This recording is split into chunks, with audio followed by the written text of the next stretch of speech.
anjing-anjing itu terhambat di situ, anjing saya balik ke belakang balik.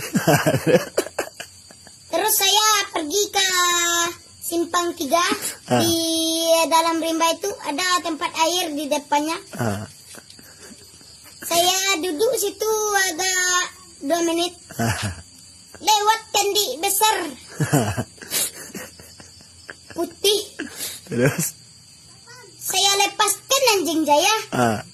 Melompat batu yang agak besar situ tuh. Tak bisa dia melompat. Payah dia melompat.